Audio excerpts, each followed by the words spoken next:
秀老师写的《台湾》，啊，即嘛请康源老师来甲咱朗读。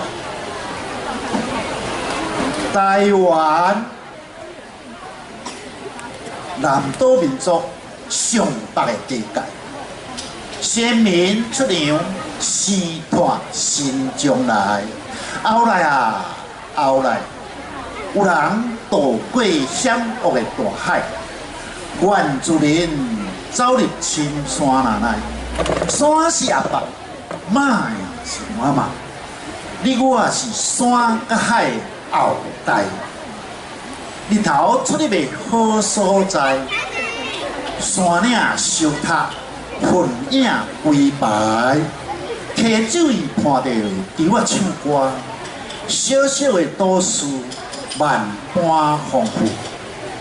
前途有命家己来做主，有够幸福，这是咱的厝，这是咱的厝。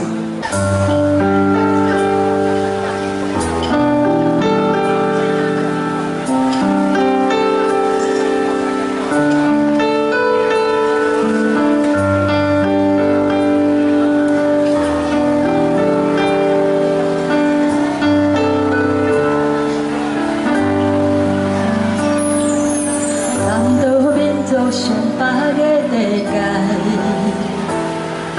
生命出洋，生团心将来。后来，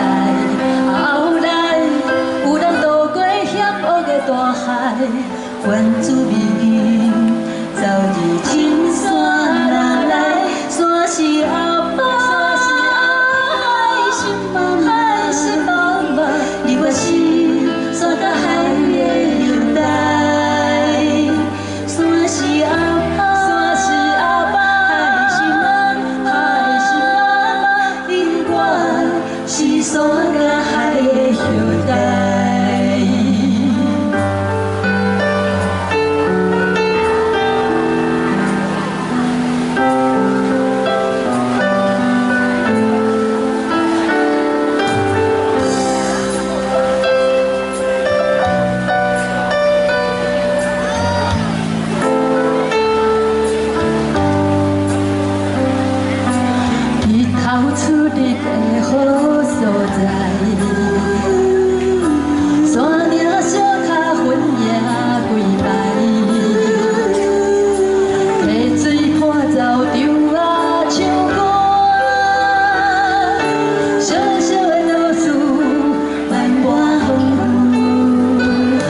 谢谢台湾舞学家康源老师以及国旗操持团，再次的谢谢。